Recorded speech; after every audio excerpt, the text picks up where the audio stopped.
Hello Virgo, welcome to Like a Tarot. Alamin natin kung ano ang situation mo, situation ng person mo, relationship at saka advice. Ikaw na lang bahala magpalit kasi connected ka sa person mo. May posibilidad na kahit hawak ko yung card mo, yung person mo yung tinutukoy ko. Kasi connected ka sa kanya. Angels and guides, please guide us. Ano ang reading para sa mga Virgo? Hindi ko kabisado itong card mo, kaya babasahin ko sa inyo gamit yung booklet. Forgiveness. Hindi naman sa pilitan ito, pero kung kaya mo na magpatawad ay gawin mo. Ayusin yung mga bagay na hindi naresolbahan, na pag-uusap o kaya pagtatalo. I-let go ang galit. At saka guys, wala namang magandang maidudulot sa'yo yung pagkimkim ng galit. Dapat nga yung mabalisa yung mga taong nakagawa ng hindi maganda at hindi ikaw. Ito yung card ng person mo, letting go. Ay, 3 pala ito. Pero isa lang yung kukunin ko. Ibig sabihin nito ay hindi mo na mapipilit kung nakapagdesisyon na yung ibang tao o kung ayaw ka ng maging parte ng buhay niya. Or maybe may sitwasyon na ayaw mo na maging parte ng mga negatibo. Lahat ng cards ay naka-upright. Kapag kusa siyang nag-reverse, yun na talaga yung card mo. Ngayon naman, alamin natin kung bakit ipinakita itong forgiveness na situation mo gamit ang tarot cards.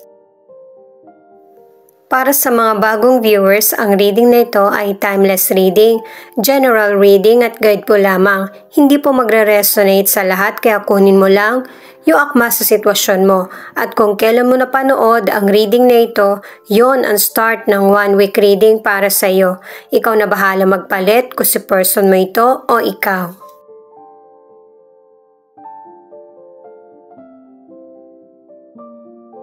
Four of Pentacles, King of Swords in reverse at the Chariot. Ang situation ng ilan sa inyo ay seryoso. May posibilidad na magkaroon ka pa ng mental health problem. Nawawala kasi yung pagbalanse at kontrol sa mga naiisip o kaya nagagawa. Magbawas ka ng dalahin sa buhay. Hindi mo kailangan dalhin lahat ng mga natapos na or negatibo. Nakadalawang cards ka na para sa bagong simula at saka bagong chapter ng buhay mo na kailangan mo ng simulan. Kaya hindi mo na kailangan yung nakaraan. Dalhin mo lang yung importante na magagamit mo para sa present at future. Sa mga single, may potential person na ibinigay mo sa kanya lahat ng atensyon, pagmamahal, pero hindi niya talaga masuklian. Pasensya na kayo guys pero yung person na nagugustuhan mo para sa mga single ay makasarili. Magaling siyang magmanipula sa mga salita na ginagamit niya para mapaikot ka or mapaniwala. Hindi kasi pwedeng pilitin yung person kung ayaw niya talaga. At saka, kailangan meron kayong label. Hindi pwedeng ikaw lang yung nakakaalam na kayo na. Itong letting go naman na card ng person mo, ang alamin natin. Pero ituloy ko lang na ang ilan sa inyo na nasa relationship, nasasakal ka sa pagmamahal ng person mo sa iyo. Dapat ang relasyon ay open at saka malaya. At saka ang ilan sa inyo sa relationship may sitwasyon na mapanakit yung person mo sa physical o kaya verbal. Ang ilan naman na nasa relationship, hindi mo na pinagpatuloy pa yung relasyon nyo ng person mo kasi marami kayong pagkakaiba at hindi pinagkakasundoan. At ang advice ng mga cards, ano man ang gawin mong desisyon, kung magsama kayo ng person mo or hindi, kailangan mong protektahan yung emosyon mo at yung sarili mo. Ang ilan sa inyo na nasa relationship, nagpapatuloy ang relasyon nyo, pero pinagbibigyan mo yung person mo. Tingin mo kasi may mga hadlang sa relasyon nyo na kailangan nyong harapin, kaya pinagbibigyan mo siya. At nagpapatuloy ang relasyon. Ten of Pentacles, Queen of Cups, at King of Cups. Positive itong cards na ito na ang ibig sabihin, nakamit mo yung pagkakaroon ng pamilya, maganda rin yung takbo ng karir mo, at yung person mo seryoso sa iyo. Nasa iyo na yung lahat. Kaya lang, kung naibibigay na ng mga taong nasa paligid mo, yung positibo, dapat suklian mo din ng pareho. Huwag kang padaig sa emosyon mo. Kasi yung mga taong kaharap mo, hindi naman palaging good mood o kaya maganda yung araw nila. Pero sinisikap na maging maganda pa rin yung magiging dating nila sa kapwa. Dapat ganun yung gagawin mo din. Kung nahihirapan ka mag-adjust, ganun din naman yung mga taong nakakasalamuha mo. Nahihirapan pero sinisikap na hindi makadagdag sa problema ng iba. Card ito ng person mo, kaya ang ilan sa inyo, yung person mo medyo siya yung overacting sa sitwasyon. Sa mga single, positive yung cards na meron kang makikilalang potential person na kapareho ng mindset mo. Kasi sinasabi ng mga cards na ito yung deserve mo, yung magkaroon ng totoong pagmamahal. Kaya lang dalawang cards na yung nagsasabi na ang ilan sa inyo, i-entertain mo pa rin talaga yung makasarili na person. Sa card mo at saka sa card ng person mo, ipinapakita yung makasarili na person. Ano man ang gender nito guys kasi yung panahon natin ngayon iba na diba? Ang ilan sa inyo nasa relationship, maganda yung takbo ng relasyon nyo ng person mo. Pero meron kang past person na nagsisisi na bakit hindi ikaw yung pinili niya. Nakikita kasi ng past person mo na masaya ka, kontento sa relasyon na meron ka ngayon. Ito naman yung mystical card para sa relationship, Queen. Pinapaalalahanan ka ng card na ito na huwag mong pabayaan yung sarili mo. Hindi porket marami nang nabago sa iyo ay wala na. Hindi. Nagsisimula ka pa lang. Marami ka pang magagawang improvement sa sarili mo. May karelasyon ka man or wala. Sa mga nasa relationship, makinig ka sa kutob mo. Ito yung tamang panahon para sundin mo kung ano yung totoong nararamdaman mo.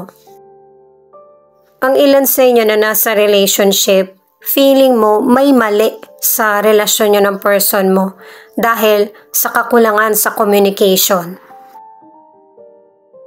Four of Swords, the Lovers, Three of Wands. Ito yung para sa relationship. Dito ko nababanggitin para sa career, financial at health. Ang advice ng cards na ito ay yung magkaroon ka ng reflection o kaya pahinga para magkakaroon ka ng desisyon base sa mga gusto mo o kaya kutob. At saka positive yung mga cards para sa connection na may kapayapaan at growth.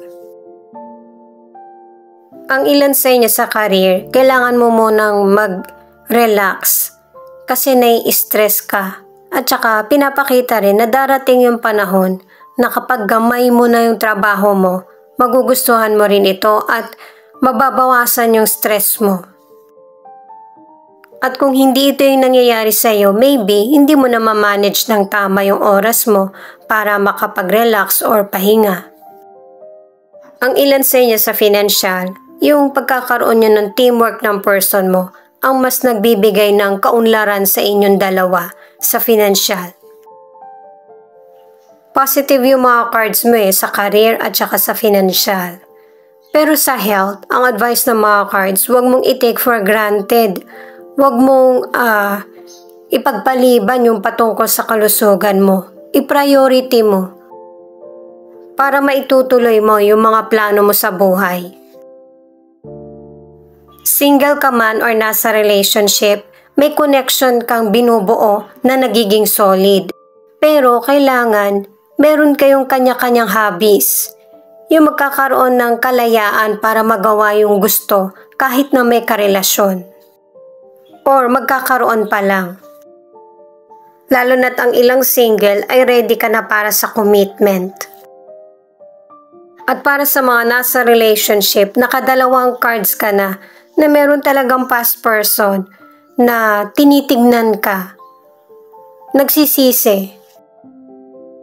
Magkakaroon kayo ng connection, makakapag-usap kayo, pero hanggang dun lang.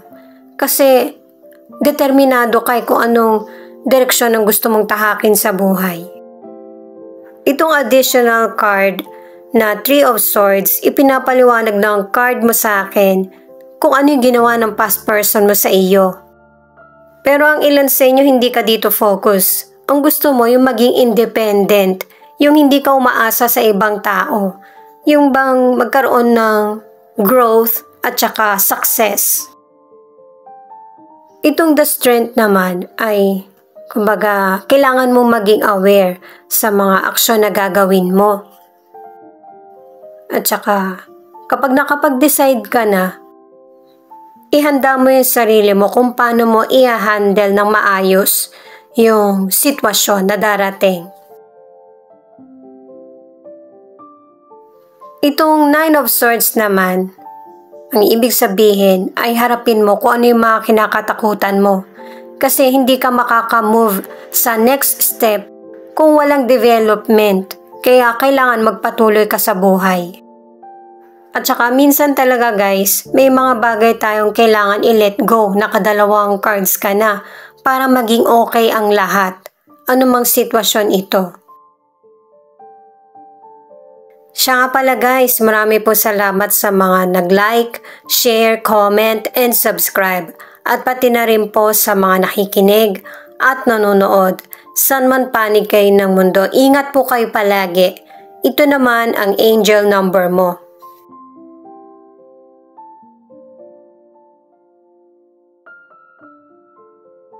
611.